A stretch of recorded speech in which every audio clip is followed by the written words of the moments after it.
Hello and welcome to the Fairy Elephant Effect podcast. I'm Elizabeth Walter, author of the Fairy Elephant Effect book, and here we talk about subjects that truly matter because you matter.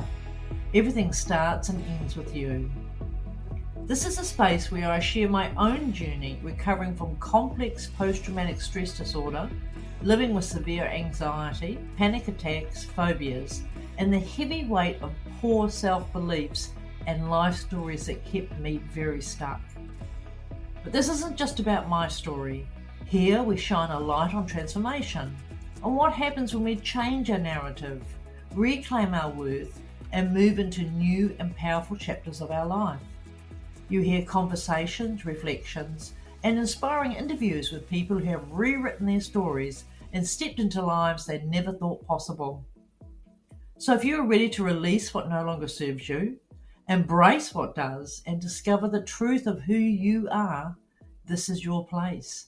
Welcome to the Fairy Elephant Effect podcast.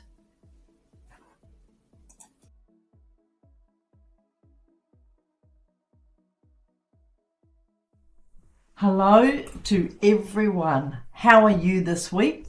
Last week, I don't know if you noticed, episode 45 didn't come out because we had some technical difficulties, and then I had to get on a plane and go to Christchurch for a retreat, and what a treat it was.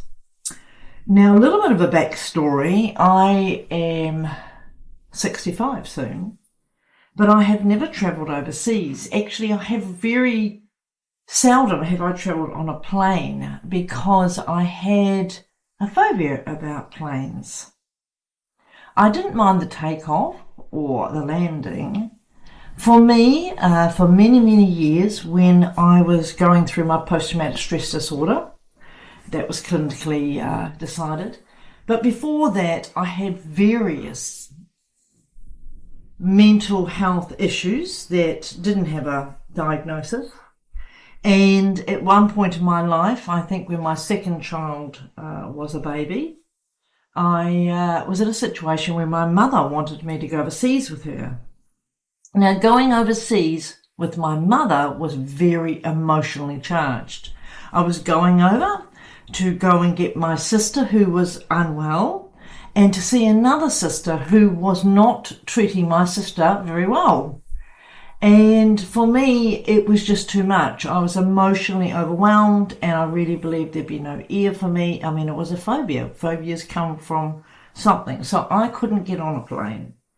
And then the next time I had to be in a situation where a plane was involved was many years later in 1997 when my brother Michael died suddenly of an accident. He was a winemaker, and he leant in to get some wine out of a vat that was nearly empty, and the fumes killed him instantly. So it was a real sudden thing. And I had to hop on a plane with my mother and my sister who'd been brought back from Australia, who still wasn't very well but was better, and another emotionally charged event. And I tried to get off the plane, and my mother grabbed my coat, because it was in July when my brother died, and said, "Think of your brother." But emotionally, I had these connections that things would be overwhelming for me. So going to Christchurch, I knew I was going on a plane on my own, but I felt that I had to go to this retreat. I had to be stepping into my life in a new way. So I got on the plane, and I was saying I was doing this is the right thing for me, but I did in my body experience some panic. Now, I haven't had panic in my body for a very long time. And I sat next to this young man called Nick, who was fabulous. And I said to him, this is a difference. I said, "Look, I'm feeling a bit panicky. I haven't been on a plane on my own. I have had a phobia." And he was just the perfect person. And by the end of the flight, well, actually, once we got started and got sort of up a bit, I started to be able to self-regulate my body. We had a great conversation, and I ended that flight. Yes, there was some residue in my body, a little bit of nervous stuff, but I got off that plane, and then I went to had got a taxi to the place and met the other ladies and had an incredible transformational 4 nights, 5-day retreat that has changed me. I just know it, and things are still coming through from that. So I also tapped about those situations while I was there. There was this infrared sauna, which I really enjoyed, and I did some tapping in there, and I talked to people about it. And so by the time I got on the plane to come home, it was a very different Elizabeth. One that was totally in her body, one that felt transformed, empowered, and knew that I was here to make a difference in the world. And I got on that plane, and I didn't have the panic, and I settled in a very new way and had the realization or a thought or the energy of a thought that I was always meant to fly. And now I just want to know where I can go next, because now I'm going to go overseas.